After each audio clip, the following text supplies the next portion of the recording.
नमस्कार, मी सुमन किचनमध्ये तुमचं खूप खूप स्वागत आहे। आज आपण बनवणार आहे तांदळाची खीर। तांदळाची खीर बनवण्यासाठी लागणारं साहित्य: अर्धा लिटर दूध घेतलेलं आहे, थोडंसं तूप घेतलेलं आहे, थोडीशी विलायची घेतलेली, काजू बदाम बारीक करून घेतलेले, थोडासा खोबरा किस घेतलेला आहे, थोडीशी साखर घेतलेली आहे, तांदूळ भिजवून घेतलेले आहेत। आता आपल्याला तांदूळ बारीक करून घ्यायचे आहेत। आपण तांदूळ फक्त 3 चमचे घेतलेले आहेत, पोहे खायचे चमच्यानी। तांदळामध्ये थोडंसं पाणी घालू,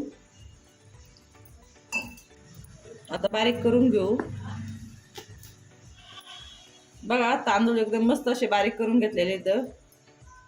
खीर बनवण्यासाठी आपण कढई गरम करून घेतलेली आहे। कढईमध्ये तूप घालू,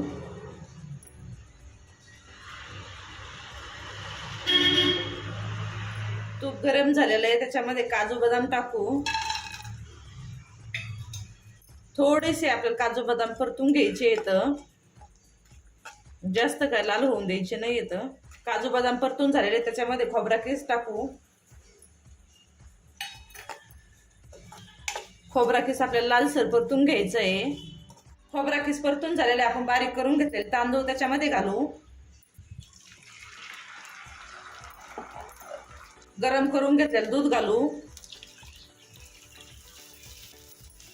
मी 1 वाटी साखर घेतलेली, तुम्हाला जशी लागेल तशी तुम्ही घेऊ शकता।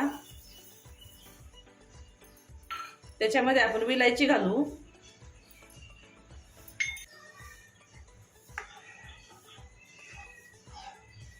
खिरीमध्ये आपण थोडंसं पाणी घालू। आता आपण खीर 10 ते 15 मिनिटं बारीक गॅसवर शिजून देऊ। 15 मिनिटं झालेली तर आपली खीर एकदम मस्त अशी शिजलेली आहे। आता आपण खीर अजून 5 मिनिटं शिजून देऊ। बघा, आता आपली खीर एकदम मस्त शिजलेली आहे। चला तर आता खीर आपली तयार झालेली आहे। तुम्हाला जर तांदळाच्या खीरीचा व्हिडिओ आवडला असेल तर व्हिडिओला लाईक करा। असेच नवनवीन पदार्थ पाहण्यासाठी आमच्या चॅनलला सबस्क्राईब करा। व्हिडिओ पाहिल्याबद्दल धन्यवाद।